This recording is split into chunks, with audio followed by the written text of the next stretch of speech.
오늘 출애굽기 시리즈 7번째 시간, 제목은 당신을 위한 신메뉴입니다. 지난주 우리는 하나님께서 큰 동풍을 불어서 홍해의 바다를 가르시고 거기에 난 길로 안전하게 이스라엘 백성들이 그 길을 지나가는 이스라엘 사람들의 하나님의 구원과 또 그들을 붙잡으러 바닷길로 들어왔다가 다시 그 바다가 합쳐져서 죽음을 맞이했던 그 이스라엘 군대의 심판의 이야기를 우리가 보았습니다.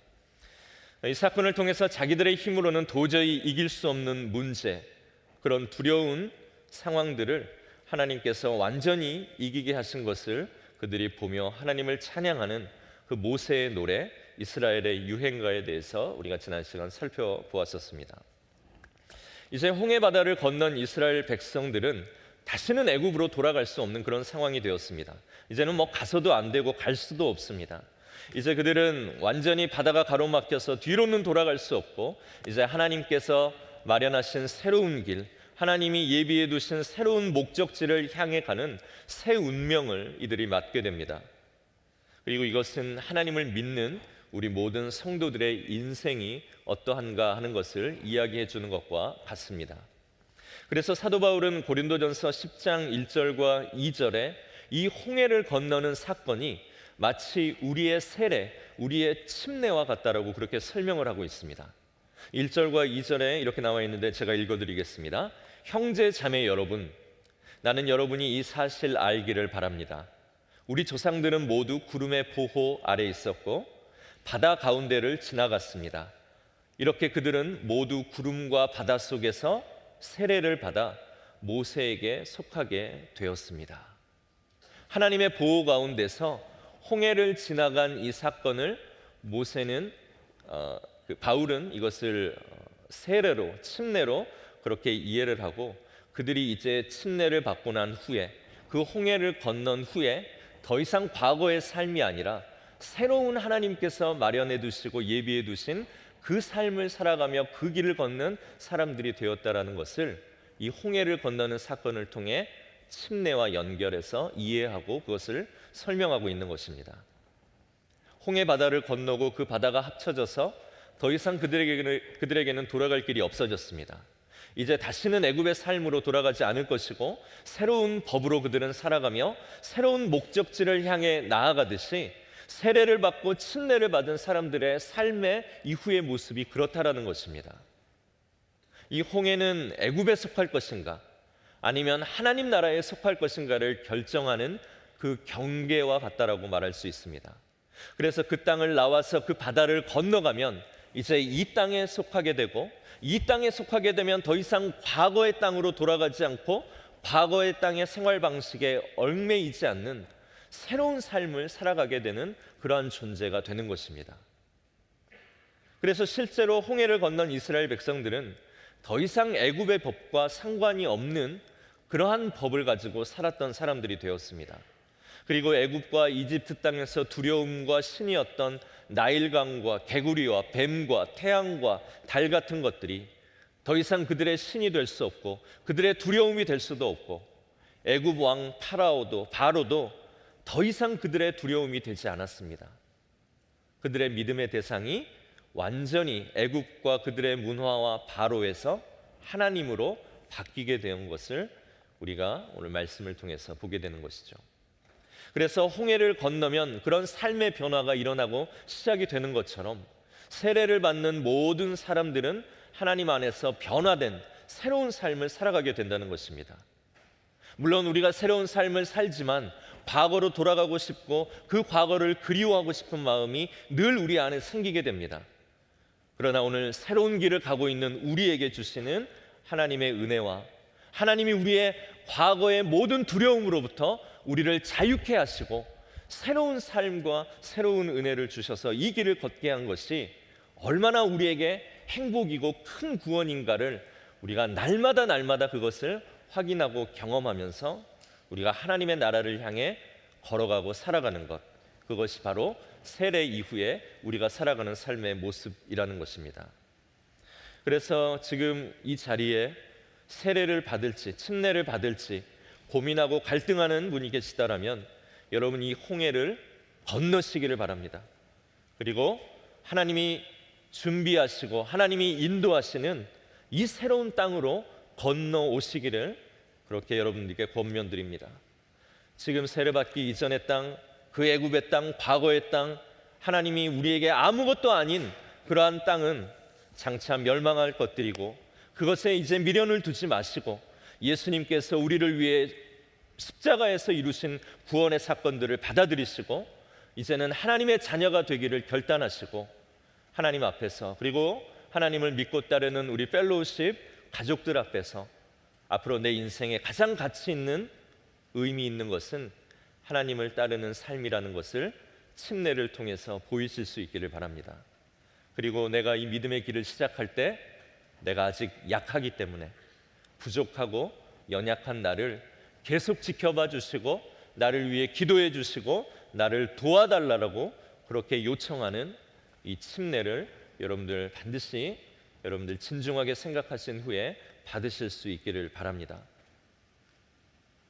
다윗이 이야기했습니다. 삶과 죽음이 우리 인생의 한 걸음밖에 차이가 나지 않는다라고 그렇게 다윗은 이야기하면서 우리에게 남은 시간이 그렇게 많지 않으니 더 이상 여러분들 세상을 택할지 하나님을 택할지 주저하지 마시고 하나님의 말씀 가운데서 정말로 참 진리를 발견하시고 결단하시면서 여러분들 부활주일에 있는 침례 꼭 받으실 수 있기를 간절히 소망합니다. 이제 이스라엘 백성들은 홍해를 건너서 본격적으로 이제 광야의 길에 들어오게 됩니다. 그들은 광야 길을 걸어가면서 큰 갈증을 만나게 됩니다. 그래서 그 갈증으로 거의 죽을 지경이 되었습니다. 그런데 그 갈증을 가지고 걸어가던 그들에게 물이 있는 곳이 발견이 되게 되죠. 그런데 그 물을 먹어봤더니 불행히도 그 물은 도저히 써서 먹을 수 없는 그런 물이었습니다. 그래서 그곳 이름을 쓰다라는 의미의 마라라고 이름을 붙이고 그곳을 마라라고 부릅니다.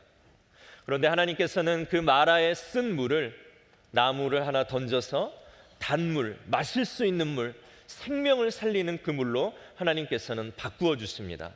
그래서 광야를 지나가며 이스라엘 백성들에게 우리의 쓰디쓴 인생을 치료하시고 죽음과 같은 우리의 삶을 단물, 생명의 물, 살릴 수 있는 물로 바꾸어 주실 수 있는 치료의 하나님이 바로 그들을 인도하시는 하나님 되신다라는 것을 가르쳐 주십니다.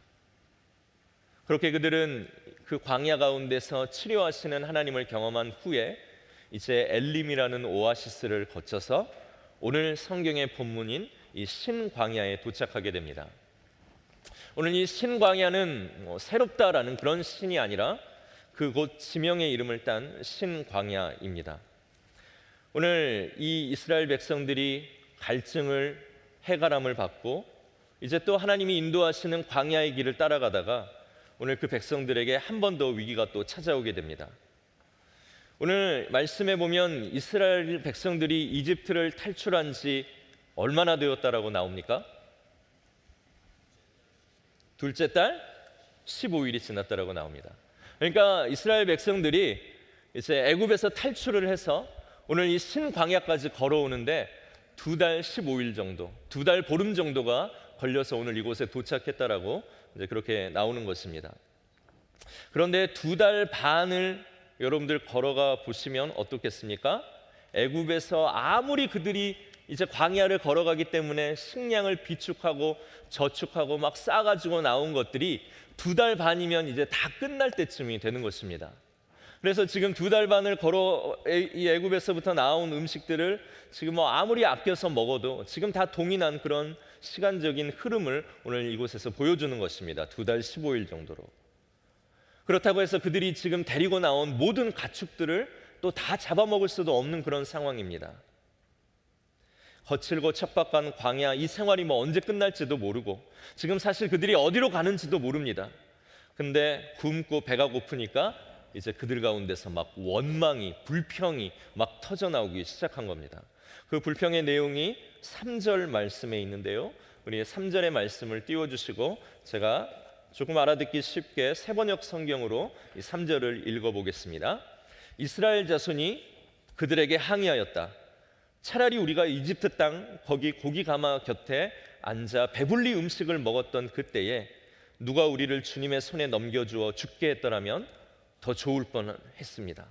그런데 당신들은 지금 우리를 이 광야로 끌고 나와서 이 모든 회중을 다 굶어 죽게 하고 있습니다. 무슨 말입니까? 지금 먹다 죽은 귀신이 때깔도 곱다, 지금 이런 얘기를 하고 있는 겁니다. 애굽 사람들에게 맞아 죽었어도 우리가 거기에서 정말 고기와 빵을 먹다가 하나님이 애굽 사람들을 전부 심판할 때 우리까지 그때 죽었어도 차라리 거기가 더 낫다라고 이야기하는 겁니다. 무엇하러 구원한답시고 우리를 여기까지 끌어내서 오늘 이 꼴을 당하게 하느냐 하는 것이 오늘 이 이스라엘 사람들의 불평인 것이죠. 우리는 이 불평 속에서 사람들이 배고파지면 얼마나 무서운가를 우리가 보게 됩니다. 그래서 교회 모임에도요, 먹을 게 없으면 집사님들의 표정이 너무 무섭습니다. 그런데 커피 하나, 스낵 하나라도 준비가 되면 그렇게 너그러울 수가 없습니다. 통과. 그런데 그렇지 않을 경우에는 굉장히 마음이 다치고 심란해지죠. 제가 대학 다닐 때요, 저를 전도하려고 했던 이단의 한 선배가 있었습니다. 저는 이제 이단이라는 걸 알았죠. 성경을 가지고 와서 종말이 어떻고 말세가 어떻고 하는 것을 계속 보여줍니다. 저희 학교 같이 다니는 분도 아니었는데 저를 계속해서 찾아와서 제발 자기 교회 한 번만 가보자고 하면서 그렇게 그 자기의 사상을 이렇게 저한테 이제 전하길래 제가 이제 너무 힘들고 이제 귀찮아서 이제 관계를 정리해야 되겠다라는 심산으로 그래 한번 내가 가줄게요. 그리고서 이제 관계를 끝내려고 이제 갔습니다. 그런데요, 제가 그 교회 아닌 교회, 자기들이 교회라고 부르는 그곳에 딱 들어갔는데 저에게 가장 먼저 그 교회에서 제공해 준 것이 무엇이었냐면 엄청나게 큰 식탁과 제가 한 번도 먹어본 적이 없는 수십 가지의 음식이었습니다. 저희 부모님도 그런 음식을 차려준 적이 없고 저의 장모님도 저에게 그런 음식을 차려주지 않았고 제가 그렇게 평생을 섬기던 우리 교회도 그만큼 나에게 차려준 적이 없는, 정말 조금 과장하자면 상의 끝이 안 보일 정도로 엄청나게 큰 테이블에 정말로 수십 가지의 음식을 차려주었을 때 정말 농담 조금 못해서 넘어갈 뻔했습니다. 이렇게 환대하고 이런 음식을 차려주는 이런 곳이라면. 그런데 이제 음식만 먹고 이제 모든 것들을 정리하고 저는 예수님 믿습니다 하고서 이제 그것을 나오게 됐는데요.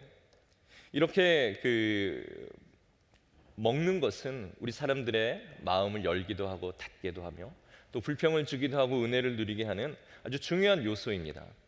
그런데 오늘 이렇게 배고가 고프다라는 이스라엘 사람들의 원망이 터져 나왔을 때 하나님께서는 그 이스라엘 사람들에게 이런 믿음이 없는 인간들아, 지금 배가 고프다고 니네들이 할 때냐? 더 기도해야지 라고 말씀하지 않으셨다라는 겁니다. 오히려 그들의 고통을 통해서 하나님의 풍성하심이 얼만큼 풍요로운가 하는 것을 그들에게 보여주셨습니다. 배고픔의 불평이 터져 나오자 하나님께서는 그들에게 진노하시고 그들에게 화를 내시는 것이 아니라 마치 기다리셨다라는 듯이 오늘 4절의 말씀을 모세를 통해 해주고 계신데요. 우리 읽겠습니다. 시작. 그때 여호와께서 모세에게 이르시되 보라, 내가 너희를 위하여 하늘에서 양식을 비같이 내리리니 백성이 나가서 일용할 것을 날마다 거둘 것이라. 내가 시험하리라. 아멘.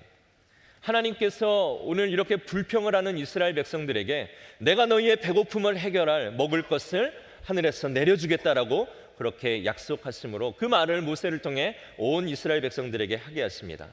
그래서 이스라엘 백성들이 저녁에는 나가서 그 메추라기를 잡아서 고기를 먹게 하시고 그리고 아침에 일어나면 이슬이 그들이 자고 있는 그곳에 덮이게 하심으로 그 이슬이 마를 때에 오늘 성경에 보면 가시처럼 생긴, 여기서 가시라는 것은 우리가 베트남 쌀국수에 넣어 먹는 고수 있죠, 실란츠로.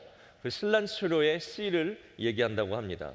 그래서 그 고수의 그 씨와 같은 가시처럼 생긴 조그맣고 동그란 꿀이 섞인 과자 맛이 나는, 한 번도 본 적도 없고 먹어본 적도 없는 이 만나라는 것을 하나님께서 내려주셔서 그들을 풍성히 배부르게 하시겠다라고 약속하시고 그것을 그들에게 이루어 주십니다.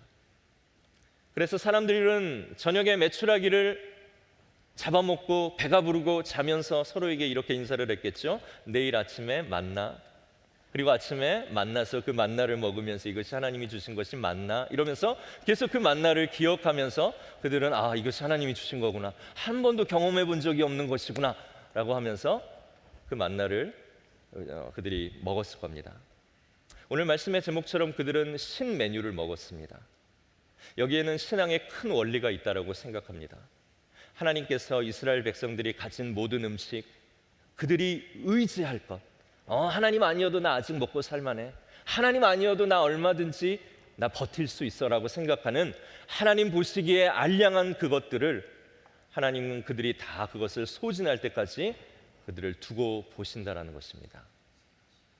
그러다 그들이 의지할 것들이 다 떨어지고 당황하고 어쩔 줄 몰라 하는 그 순간 하나님께서는 그들에게 나타나셔서 특별한 가르침을 주십니다. 이제 새로운 삶에 새로운 메뉴가 필요하다라고. 오늘 그 메뉴는 4절 말씀에 보면 어디에서 오는 것이라고 되어 있습니까? 그때 여호와께서 모세에게 이르시되 보라 내가 너희를 위하여 하늘에서 양식을 비같이 내리겠다라고 이야기합니다.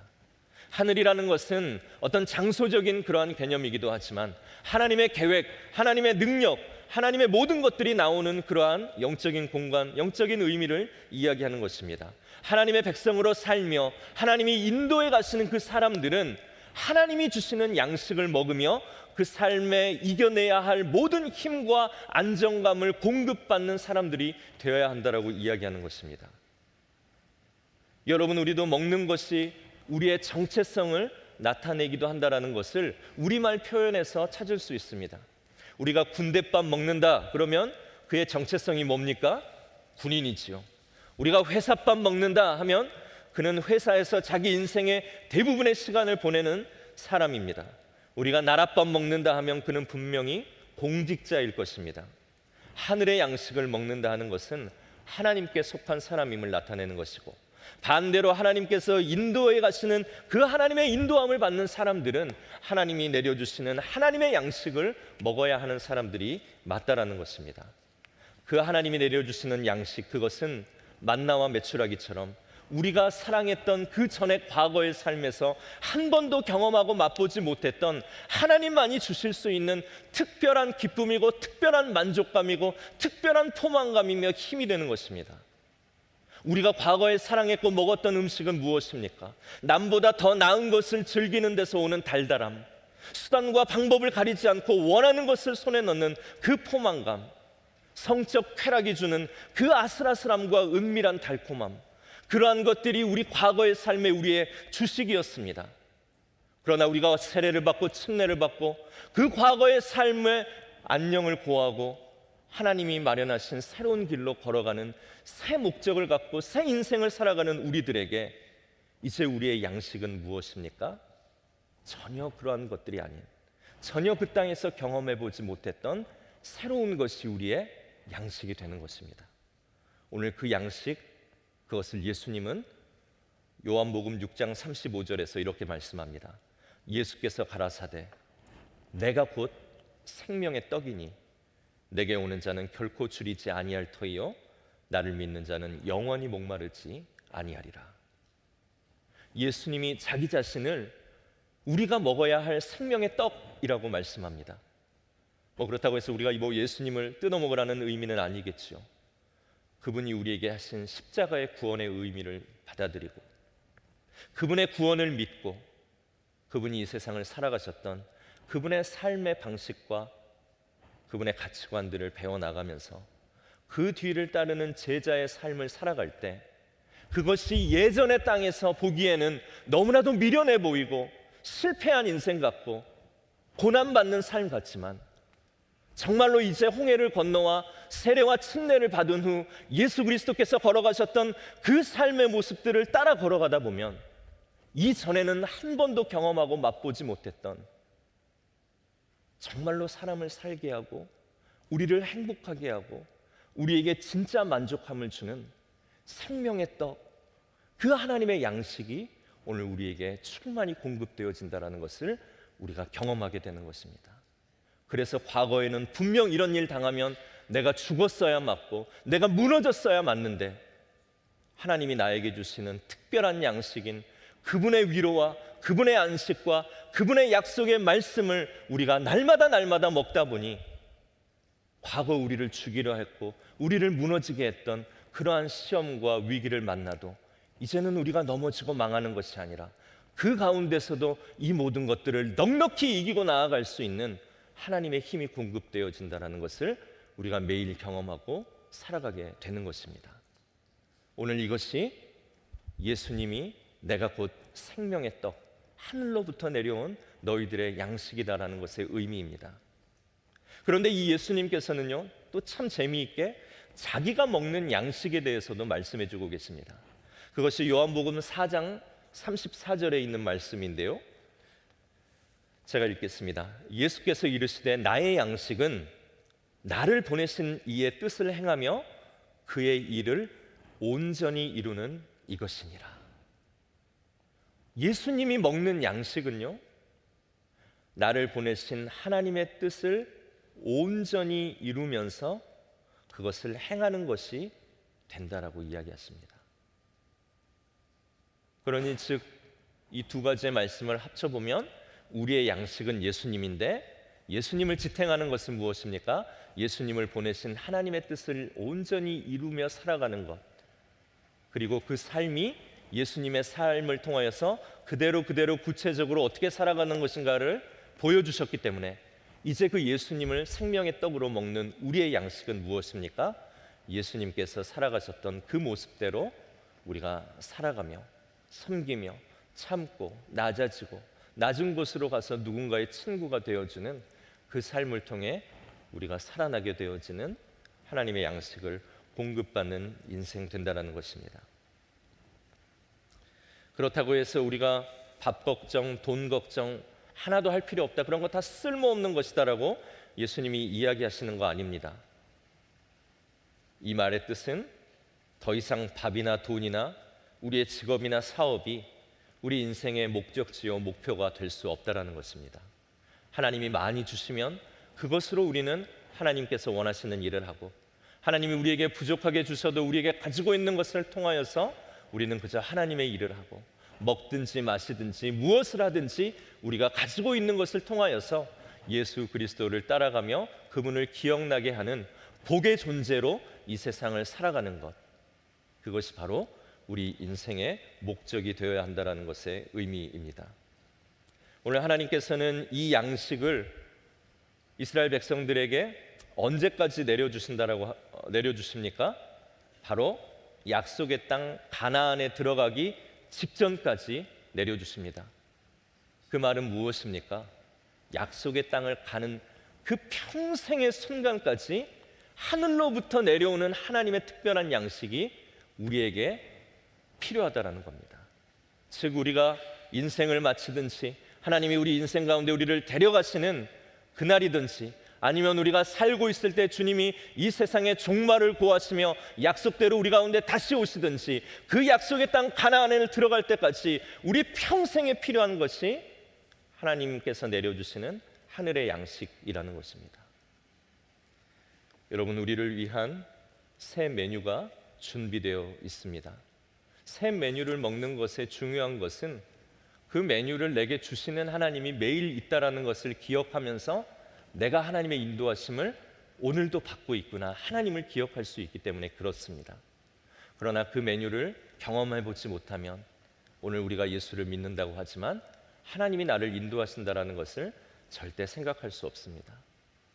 그래서 매일매일 우리 삶 가운데 찾아오시고 우리에게 새로운 은혜와 새로운 힘과 무너지지 않도록 우리를 붙잡는 하나님의 은혜의 그 새 양식을 우리가 먹으면 오늘도 내 삶 이러한 환경이지만 하나님이 나를 인도해 가시는구나 하는 것을 경험하며 이 모든 고통과 어려움의 시간이 반드시 끝나는 때가 있고, 그 끝나는 시간에 믿음대로 하나님을 따랐던 모든 사람들에게 하나님이 준비하신 새롭고 풍요로운 하나님의 양식과 부요함이 있다는 것을 우리가 또한 믿음으로 바라볼 수 있게 되는 것입니다. 오늘 우리 교회가 하루 한 장 하나님의 양식을 먹는 마음으로 성경 통독방을 우리가 열어서 이제 2월부터 시작을 하는데 지금 60여 명이 함께 이 통독방에 참여하고 있습니다. 매일 우리 방장께서 올려주시는 그 본문을 읽고 그리고 거기에서 자기가 정말 마음에 와닿던 한 절의 말씀을 올리고 저도 계속해서 개인적으로 이 말씀을 따라서 읽고 있습니다. 그리고 1:1 매칭이 13명의 양육자와 13명의 동반자 26명이 지금 제자 훈련이 시작되어져서 계속해 나가고 있습니다. 그리고 펠로우십 아카데미가 3월부터 시작이 되면서 여러분들이 말씀을 볼 수 있는 말씀의 우리 개관, 그리고 이단에 빠지지 않도록 또 이단에 대한 연구들, 그리고 중보기도를 하는 방법, 우리 자녀들의 성적인 교육을 어떻게 해야 되는지, 이 무너진 시대 속에서 어떻게 우리 자녀들을 도울 수 있어야 되는지 4개의 과목들이 열리면서 우리가 정말로 하나님이 주시는 하늘의 양식을 받아 먹기 위하여서 온 교회가 이렇게 함께 나아가고 있습니다. 여러분, 우리가 착각해서는 안 될 것은 그 자리에 있으면 우리가 퇴보가 아니라고 생각하는데 신앙은 그렇지 않습니다. 머물면 퇴보입니다. 뒤로 물러서는 것만 퇴보가 아니라 그 자리에 그냥 머물러 있으면 신앙은 퇴보할 수밖에 없습니다.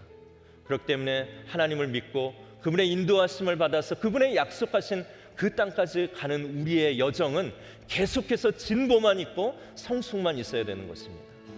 오늘 교회가 함께하는 이러한 여러 모임들에 함께 참여하시고 여러분들 그 자리에 머물러 있지 않도록 여러분들의 인생을 살리고 누군가를 제자 삼으면서 여러분 평생에 잘 사는, 남들이 이야기하는 그 이면에 있는 하나님께서 얘기하신 더 크고 위대한 영혼을 남기는 그 일에 우리가 함께하며 이 일들을 살아가는, 그래서 하나님 주시는 그 하늘의 양식, 새로운 메뉴를 먹을 수 있는 저희들이 되어지기를 소망합니다. 이번 한 주 주님이 우리의 능력이시고 힘이시고 위로이시고 소망이시다라는 사실을 늘 기억하면서 우리의 눈을 하늘로 들고 늘 말씀을 통해 하나님이 우리에게 주시는 것들을 우리가 받아 누리기로 결단하며 살아갈 수 있는 저희들 되길 소망합니다. 이 시간 우리 함께 가능하신 분들 자리에서 일어나셔서